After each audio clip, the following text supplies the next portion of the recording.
Сегодня корейский сериал «Мама», 2018 год, автор сценария Чан Со Гён, режиссер Ким Чоль Гю, в ролях Ли Ба Йон, Хо Юль. 16 серий, является ремейком одноименного телесериала 2010 года, состоящего из 11 эпизодов, снятого в Японии.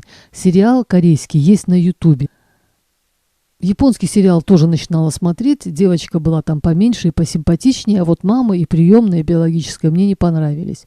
Итак, сюжет. Орнитолог Кан Су Джин согласилась временно заменить учителя в начальной школе, одновременно она должна была быть классной руководительницей. Пересказывать не буду, просто остановлюсь на некоторых моментах. В школе умер утенок, и детям предложили написать письмо мертвому утенку в рай.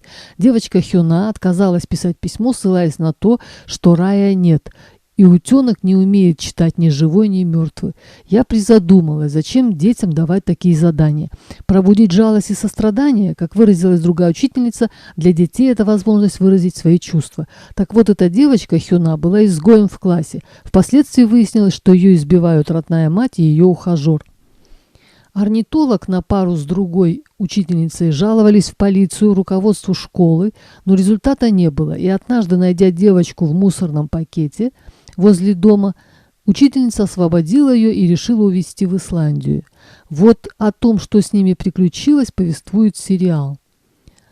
Биологическая мать Хёны, молодая симпатичная женщина, была озабочена устройством личной жизни и, познакомившись с преступником, по сути, оставляет 9-летнюю дочь на 3 дня в частном доме совершенно одну, иногда звоня ей. В один из таких звонков она говорит дочери, как ей нравится на море, и как она счастлива с этим ухажером. И дочь с сожалением спрашивает: «Мама, значит, со мной ты несчастна?» Мама не отвечает и спешит закончить разговор. Мама колотит ее, а дочь все равно льнет к ней, потому что кроме мамы у нее никого нет. Все переплелось. Мамы родная и приемная орнитолога, мамы родная и приемная девочки Хёны, страшная болезнь приемной матери орнитолога, обиды, взаимные упреки, непонимание.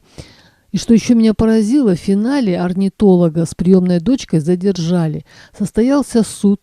Все свидетели в один голос утверждали, что приемная мать хорошо обращалась с дочкой, что у нее был один мотив – спасти девочку от смерти. В суде ее спросили, почему она не обратилась в соответствующие органы. И приемная мать ответила: «Я не хотела, чтобы Хёна снова и снова рассказывала чужим людям, что с ней произошло. Мне хотелось взять ее дрожащую ручку и увести как можно дальше. Если бы я могла повернуть время вспять, я бы снова взяла этого ребенка за руку и увезла с собой». А самое ужасное, что после вынесения приговора, кажется, условный срок ей назначили. Приемной маме нельзя было приближаться к приемной дочери. Так девочка однажды сама сбежала из приюта, приехала по памяти в дом к матери. Когда ребенка избивали, запихивали в мусорный пакет, били мячом для гольфа, никому и дела не было до нее. А тут надо же, какая-то тетя выкрала ребенка, чтобы спасти, надо непременно ее поймать, заклеймить и наказать. Девочку хотели удочерить другие семьи, но одной маме претендентки Хёна написала записку: «Пожалуйста, не забирайте меня, у меня уже есть мама». Конец счастливый, мама с дочкой воссоединились. Родную мать посадили, ухажер сам застрелился при задержании. Очень душещипательная, переживательная история. Смотреть очень тяжело, но такова наша жизнь. Очень жаль таких детей, они остаются один на один со своими недетскими проблемами. Девочка смирилась, она сидела тихо в мусорном пакете, не взывая к помощи, объясняя себе и другим, что это они в прятки играют. Девочка все время оправдывала свою мать и ухажера, как бы извиняясь за свое присутствие в их жизни. Но при этом молодая мамаша опять хотела от преступника родить ребенка, и тогда у них будет, дескать, настоящая семья. 21 век на дворе, средства предохранения есть, аборты в Японии разрешены в случаях финансовых затруднений, изнасилований и угрозы здоровья матери. Стоимость 100 тысяч йен или $635.